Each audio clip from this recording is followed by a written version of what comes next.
Dear Esther, I sometimes feel as if I've given birth to this island. Somewhere between the longitude and latitude, a split opened up, and it beached remotely here.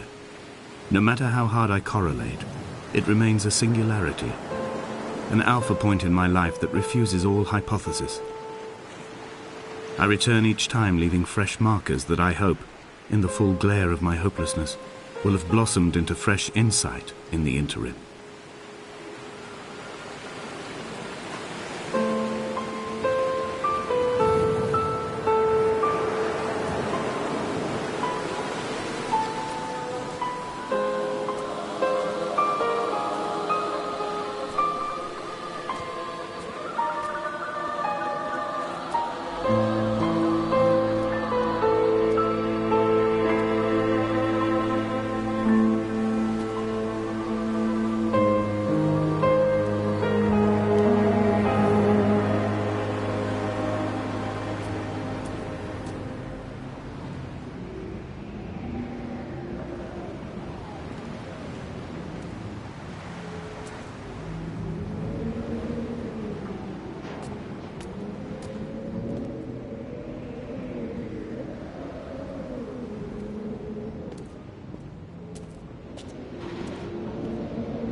Donnelly reported the legend of the hermit, a holy man who sought solitude in its most pure form. Allegedly, he rode here from the mainland in a boat without a bottom, so all the creatures of the sea could rise at night to converse with him. How disappointed he must have been with their chatter. Perhaps now, when all that haunts the ocean is the rubbish dumped from the tankers, he'd find more peace. They say he threw his arms wide in a valley on the south side, and the cliff opened up to provide him shelter. They say he died of fever 116 years later. The shepherds left gifts for him at the mouth of the cave, but Donnelly records they never claimed to have seen him.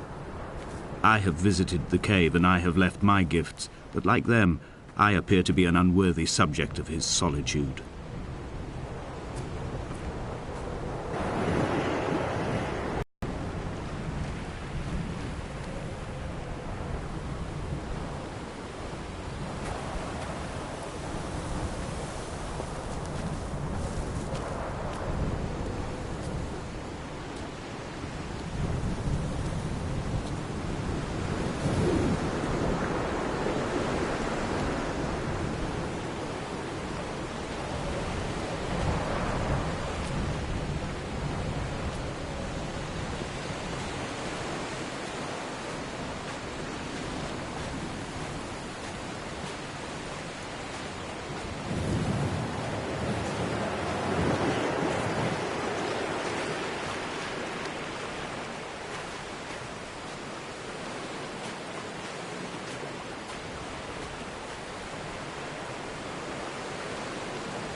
At night, you can see the lights sometimes from a passing tanker or trawler.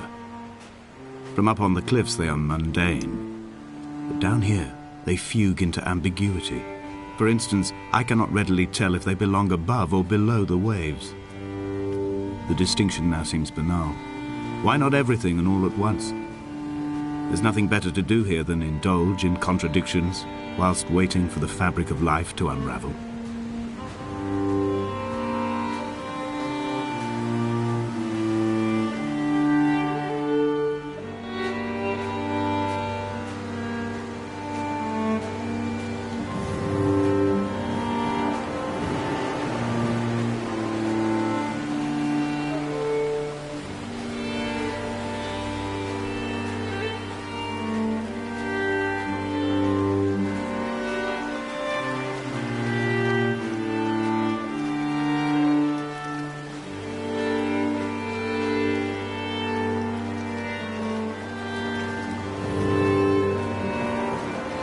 Found the ship's manifest, crumpled and waterlogged under a stash of paint cans. It tells me that along with this present cargo, there was a large quantity of antacid yogurt bound for the European market.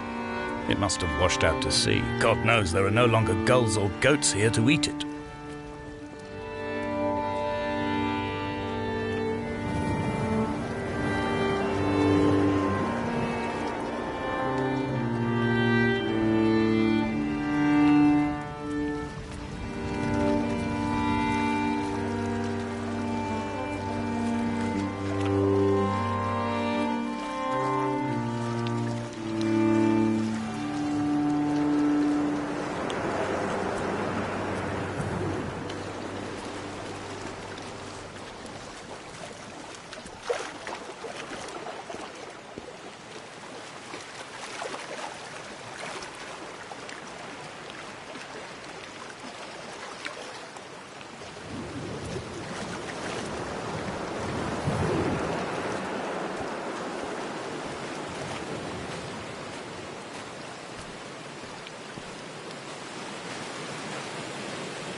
The moon cresting the junction between all the world as if you had signed your name in untidy handwriting.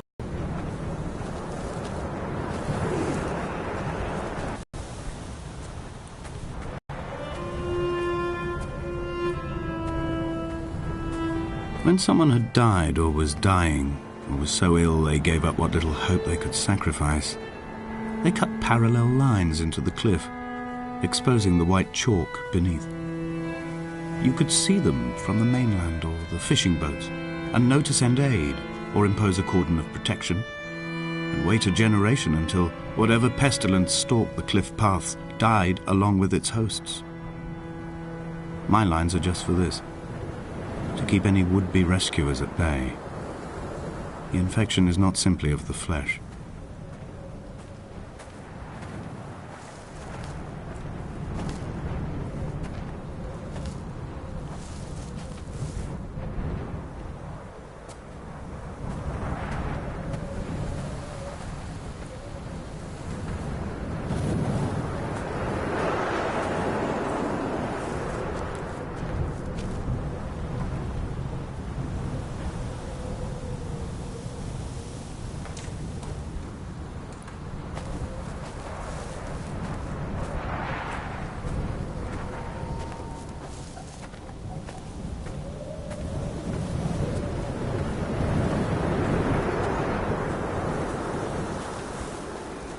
We are not like Lot's wife, you and I.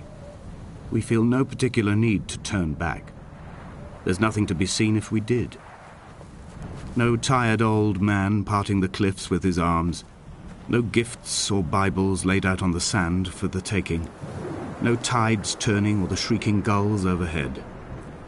The bones of the hermit are no longer laid out for the taking.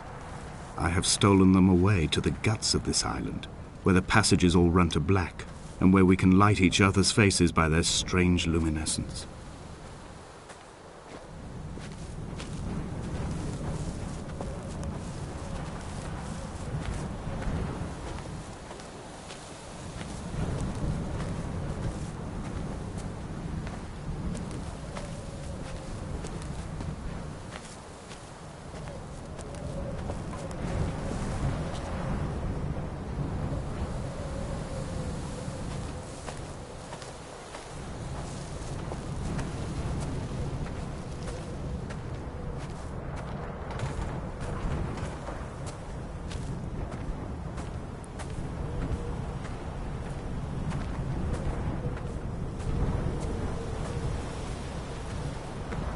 Dear Esther, I met Paul. I made my Damascus, a small semi-detached on the outskirts of Wolverhampton. We drank coffee in his kitchen and tried to connect to one another. Although he knew I hadn't come in search of an apology, reason or retribution, he still spiraled in panic, thrown high and lucid by his own dented bonnet. Responsibility had made him old. Like us, he'd already passed beyond any conceivable boundary of life. From the bothy on the mount and tried to live here instead. It was cold at night, and the sea lapped at the entrance at high tide. To climb the peak, I must first venture even deeper into the veins of the island, where the signals are blocked altogether. Only then will I understand them, when I stand on the summit and they flow into me, uncorrupted.